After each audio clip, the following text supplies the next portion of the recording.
No one guarded that door because of enemies. They guarded it because the air behind it could make grown men gag.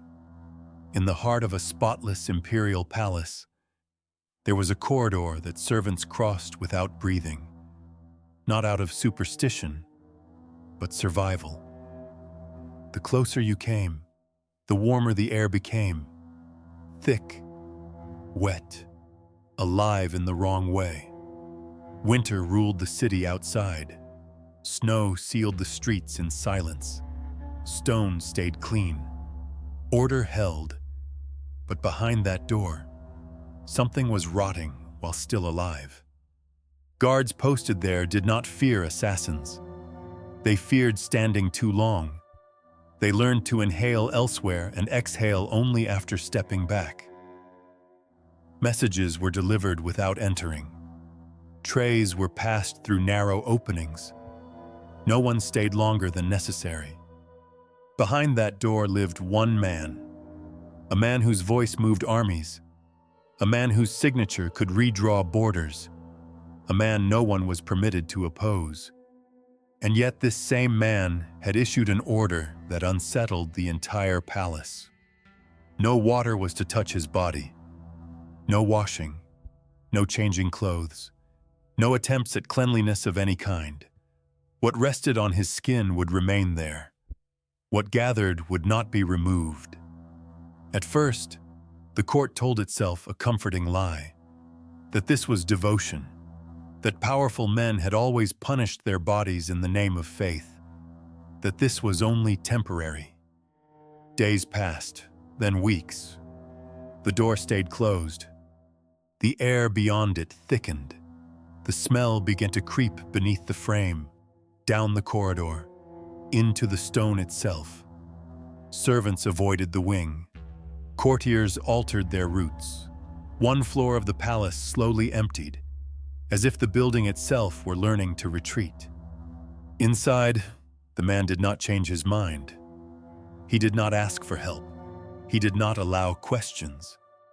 This was not neglect. It was obedience to a belief no one else was allowed to touch. And the palace was beginning to understand that whatever was happening behind that door was not a test of faith. It was something far more dangerous. If you want to follow stories where power and belief push the human body past its limits, subscribe to the channel. Some doors in history were sealed not to protect what was inside, but to protect everyone else. By the time the smell could no longer be ignored, the palace had already begun to adapt. Windows were sealed on one side of the building and forced open on the other. Servants were reassigned without explanation. An entire floor near the closed corridor was quietly abandoned, not by order, but by instinct. Stone chambers meant for music and ceremony stood empty, as if the palace itself were stepping back. Nothing was said out loud, but everyone understood. This was no longer a private matter. Physicians were summoned from distant cities, men who had treated plagues and battlefield wounds. They arrived with instruments wrapped in linen and confidence sharpened by reputation. Yet none of them were allowed to cross the threshold. They were permitted to stand, to listen, to smell. They offered counsel through the door, gentle at first, then firmer, then desperate. All were refused. No examination, no touch, no water. Because the body behind that door was not treated as flesh. It was treated as doctrine. And then the court stopped pretending. The whispers hardened into silence, the silence into something heavier. The truth was no longer hidden for protection, but because speaking it changed everything. The man inside was Leopold I, Holy Roman Emperor, the ruler crowned not merely by blood or conquest, but by the idea that his authority flowed downward from God himself. His title was not symbolic. His body was believed to be chosen. His presence carried theological weight. To question his decisions was not disobedience. It was heresy. This was why the physicians could not intervene. why the guards obeyed orders that defied reason, why the palace bent instead of resisted. Leopold was not seen as a man making a personal vow. He was seen as an altar. His suffering was interpreted as devotion, his decay reframed as sacrifice. If the emperor's body was sacred, then cleansing it meant correcting God. So the court adjusted its breathing, its architecture, its silence. Messages were shortened to avoid the corridor. Ceremonies were moved. Foreign envoys were kept away from that wing under excuses of renovation and weather. But power does not rot quietly. The smell seeped into negotiations, into prayer halls, into the consciousness of those who served him. Every decision made near that door carried an unspoken awareness that the empire was being ruled by a body at war with itself. And still no one spoke the forbidden question. Not whether Leopold was ill, but whether a ruler who refused his own humanity could still govern millions of others. Because if the emperor's body was a symbol of divine order, what did it mean when that symbol began to decompose while still issuing commands? Behind the door, Leopold remained unmoved. Outside it, the empire waited. Not for death, but for permission to acknowledge what everyone could already smell. Once the name was spoken, the logic followed. Leopold did not see his refusal to wash as stubbornness or neglect. In his mind, it was obedience. He believed the human body carried the imprint of divine will, placed there at birth and sealed by God's decision. To interfere with it through cleansing was not hygiene, it was erasure. Water, to Leopold, was not purity, it was revision. He feared that washing would strip away what heaven had marked, that the ritual of cleanliness would become an act of quiet rebellion against the order God had chosen. And so restraint hardened into rule, discipline into doctrine. What began as personal devotion slowly transformed into an absolute command. His garments were never removed. Layers of fabric absorbed sweat, oil, and time itself. The cloth clung to his skin, not by choice but by consequence. When servants attempted to suggest fresh linen, their words were met with silence that ended careers. No one dared insist, because Leopold did not separate faith from authority. His spiritual conviction was inseparable from his imperial power. To challenge one was to confront both. As days stretched into months, the effects could no longer be framed as symbolic. The air around him thickened. The stench escaped the room and traveled down corridors. It settled into walls and wood and stone. Yet still, no corrective action followed. The problem was not ignorance, it was permission. Every system within the palace was designed to reinforce the emperor's will. Guards obeyed because obedience was their survival. Advisors remained silent because their influence depended on proximity to power. Clergy hesitated because his piety mirrored their own fears. Faith had ceased to guide behavior. It had begun to consume it. Leopold believed suffering refined the soul. That endurance was evidence of favor. Each day without washing became proof of devotion. Each protest from the body was interpreted as a test to be endured, not a warning to be heard. In this way, decay became sanctified. The body, stripped of care, started to betray him. Skin broke down beneath unmoving cloth. Infections found shelter in warmth and neglect. What should have been addressed early was now untouchable, not because it was incurable, but because it was forbidden. Power made correction impossible. No servant could clean him. No physician could examine him. No priest could overrule him. And so the emperor remained sealed inside his own belief system, protected from doubt by the very authority that elevated him. The palace did not collapse from rebellion. It suffocated under obedience. Because when belief becomes immune to reality, even a divine ruler can be undone by the body he refuses to acknowledge. And the empire, bound to that body, had no choice but to follow him deeper into silence. At a certain point, healing itself became forbidden. The imperial physicians were no longer treated as protectors of life, but as potential violators of something sacred. Their training, their knowledge, their instruments were suddenly suspect.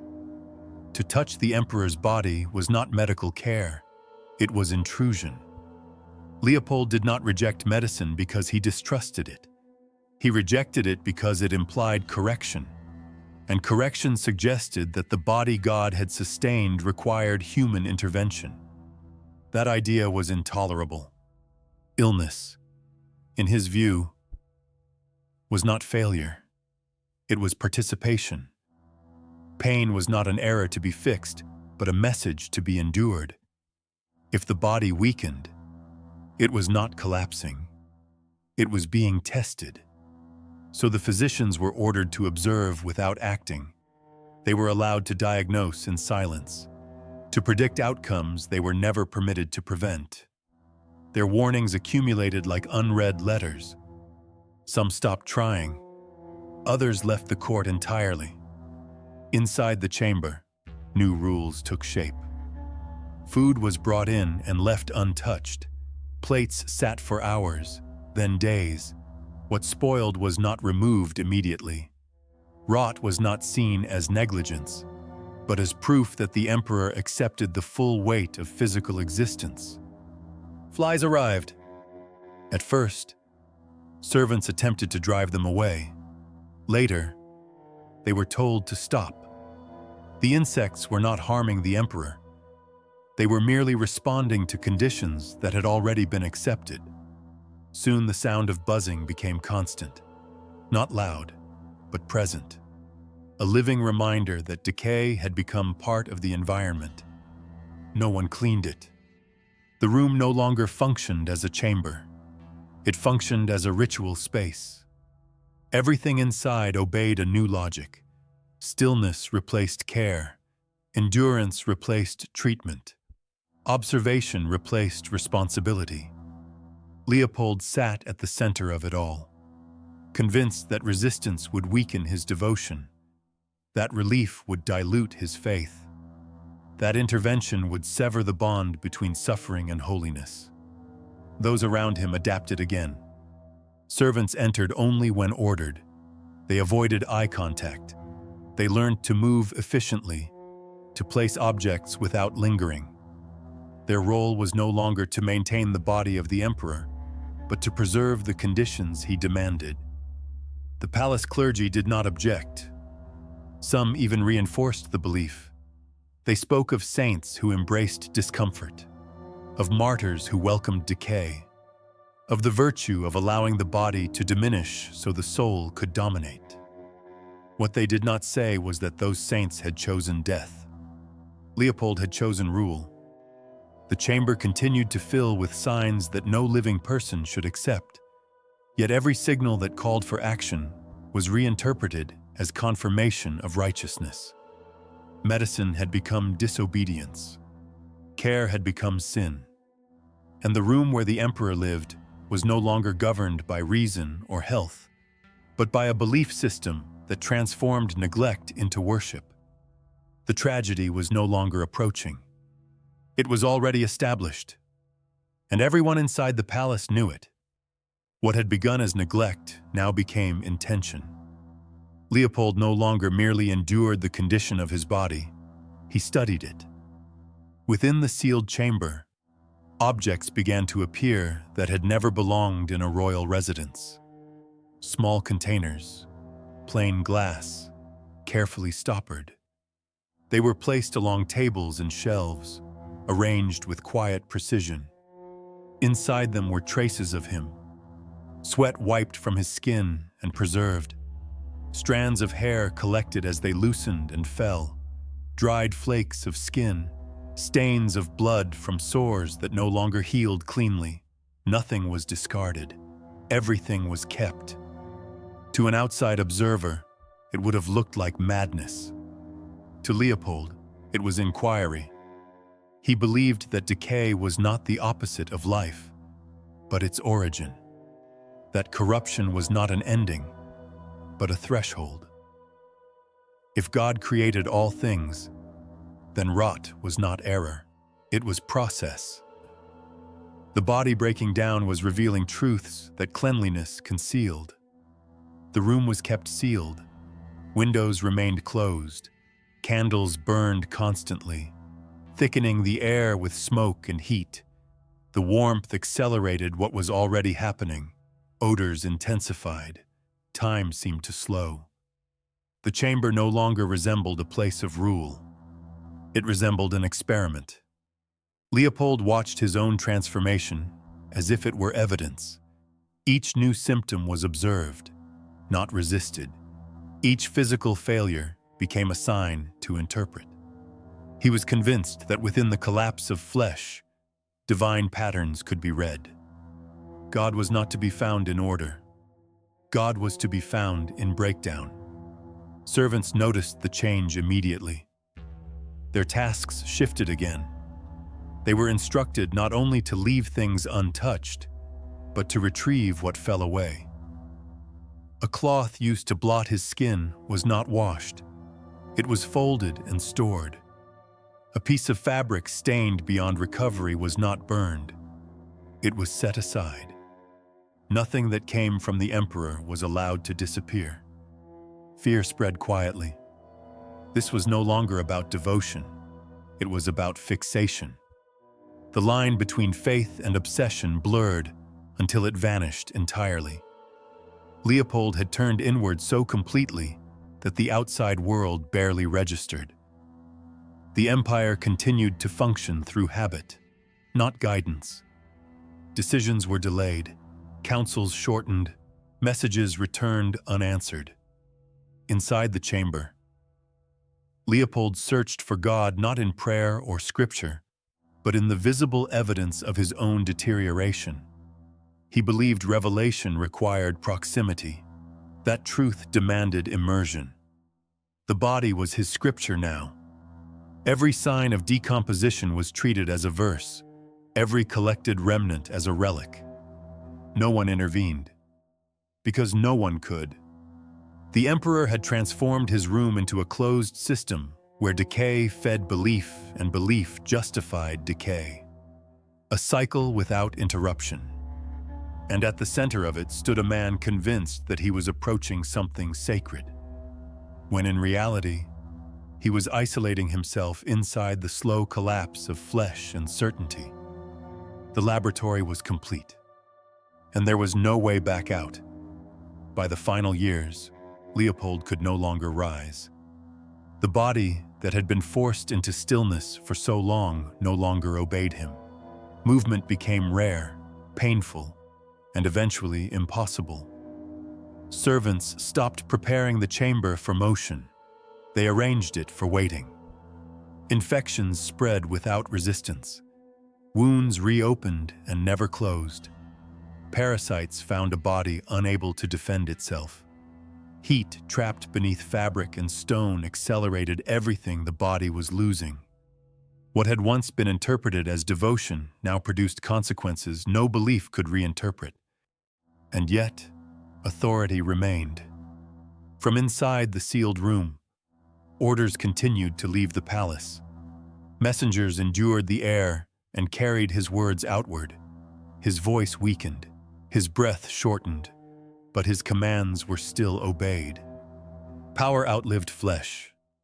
Physicians were summoned again. Though no one expected intervention, they recognized what could not be spoken aloud. The body was no longer declining. It was failing. Leopold did not withdraw a single belief. He remained convinced that suffering aligned him with divine will. That decay was not contradiction, but confirmation. Even as the body collapsed, the conviction narrowed instead of breaking. In 1705, at the age of 64, the orders stopped. There was no proclamation, No confession, no reversal, only silence where authority had always existed. When attendants entered the chamber, they did not rush. Habit slowed them. The room held its breath one last time. Leopold was dead. He had died exactly where he insisted on living. Inside the space he transformed. Under the conditions he sanctified. Windows were opened, air returned, the palace resumed functions it had suspended. But the empire had already crossed a line. It had watched a man wield absolute power while refusing the care that kept him human. It had obeyed until obedience became complicity. Leopold ruled until the body could no longer contain him. And when death finally arrived, it did not arrive as judgment. It arrived as consequence. Death did not end the disturbance. It exposed it. Once the body was finally removed from the sealed chamber, what remained could no longer be ignored. The air cleared slowly, revealing objects that had been hidden not by walls, but by obedience. Containers, cloths, tables arranged with purpose, evidence of a ritual that had gone far beyond devotion. The examination did not take long. Physicians and attendants saw what belief had protected for years. Severe infection, extensive decay, signs of prolonged neglect that no doctrine could disguise. The body told a story that contradicted the image carefully maintained during Leopold's life. And that story was dangerous. What followed was not discussion, but erasure. The chamber was cleared under orders that moved quickly and quietly. Objects collected over years were removed and destroyed. Containers were emptied into fire. Cloths were burned. Anything that suggested intention rather than accident was reduced to ash. There would be no archive. There would be no inquiry. Written notes vanished. Observations were not recorded. Reports were shortened until they said nothing at all. What could not be explained was eliminated. What could not be eliminated was reframed. The official history emerged clean and intact. Leopold I was remembered as deeply pious, a ruler of discipline, a man of unwavering faith who endured hardship with humility. His suffering was preserved only as virtue, his decay transformed into silence. The empire needed that version. It needed a Holy Roman Emperor whose body reflected devotion, not obsession, a ruler whose faith strengthened the crown, not destabilized it. To admit the truth would have meant confronting how power had shielded harm for years. So the truth was burned, not because it was false, but because it was inconvenient. Behind the image of sanctity remained a body sacrificed to belief. A man who turned inward so completely that he lost the boundary between faith and destruction. An empire that watched and adapted instead of intervening. This was not a story about madness. It was a story about authority without limits. About belief that could not be questioned because it was crowned. About institutions that protected an idea rather than a human being. About how easily devotion becomes dangerous when no one is allowed to say, stop. History remembers Leopold as a devout emperor. But devotion does not excuse abandonment of the body. And power does not sanctify neglect. If this story unsettled you, it should.